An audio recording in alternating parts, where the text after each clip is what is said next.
Hello guys! In today's video we are going to be looking at this new Gambit, which some of you have requested, and shout out to Mr. Gambit who also suggested the name, and the name of this Gambit is going to be the Radagast Gambit, but not like Radagast the delicious Czech beer, but the Radagast, the wizard from the Lord of the Rings and the guy who is supposed to be the Gandalf's cousin.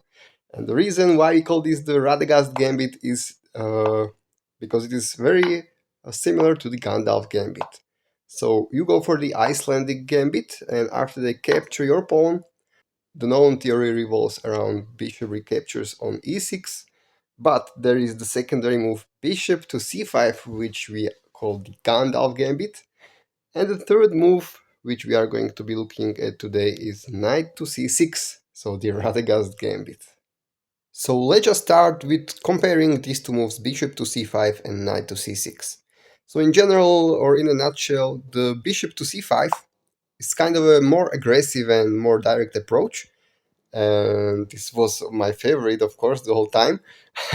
And the reason is, if you get this accepted line, like white has a potential to immediately lose the game with some blunders. Like there are like super big blunders. For example, if we turn on the stockfish, like pawn to h3, this is -9. You see, sometimes they are afraid that you are going to just harass the f2 pawn very quickly, so they throw in the h3 to stop knight to g4. But you can see this is super crushing, and there are more moves like this, like queen to f3 and stuff like this, which is super crushing for black already very early in the opening. So you don't get this kind of crushing edges with the move knight to c6. But you get something else, and as you can see, it scores significantly higher than the Gandalf Gambit. It scores 60% of the time, where Gandalf only 55%. What I like is that both of these gambits score better than the main theory with bishop captures on e6. But anyways, what is the advantage of the Radagast Gambit is its practicality, because it doesn't strike them as an aggressive move, and they are more likely to go ahead and accept the gambit, which is, by the way, the correct play. And after that, knight to f3 is again the most played move, played in more than 50% of the times, and it is not the correct move here. The only correct move for white in this position would be to play actually bishop to e2, and then there are like probably 5 or 6 moves that will still keep them some advantage, but bishop to e2 is the only correct move, and it only gets played 6% of the time, which is nice. So the main line here continues with knight to f3, and here you can see it scores just so heavily for black, even though it is like slightly better for them, for white. But you are going to play bishop to g4, you are pinning the knight, and of course the most natural thing to do is to break the pin with their bishop. By the way, something like pawn to h3 here is already losing for white. So bishop to e2, they break the pin, you capture the knight. Now of course they are going to recapture with the bishop, and here you just play queen to d3. And look at this, look at how it scores for black. This is amazing. This is like this is perhaps like the best gambit ever. I can tell you, it works like magic. I've been trying this gambit out for the last couple of days. I played it 14 times, and 14 out of 14 I was able to get a winning position out of the opening. I'm not going to be talking about how many of them I actually converted, because I'm just such a noob. Yeah, but I played this on the average of 1800 level of ELO. I'm not sure what level of ELO are you, but yeah, it works just very good on my level. So anyways, what's wrong with the position here for white?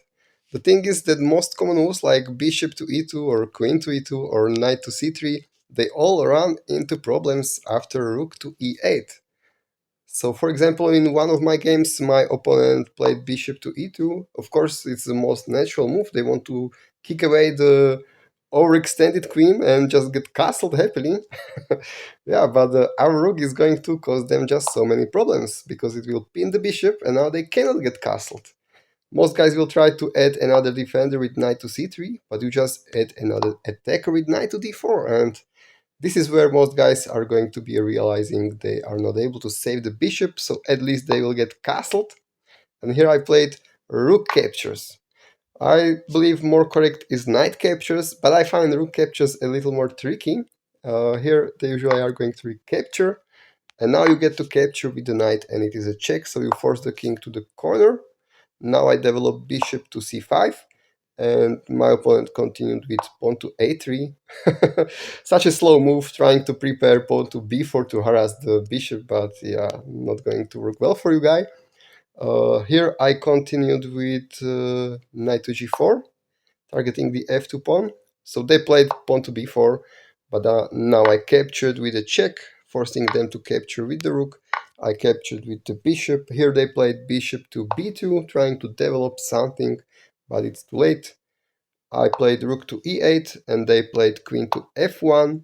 And here is where I proudly found the move knight to g3, forking the king and the queen. And the issue for them, if they capture the knight, now they are not really able to stop queen to h4 checkmate.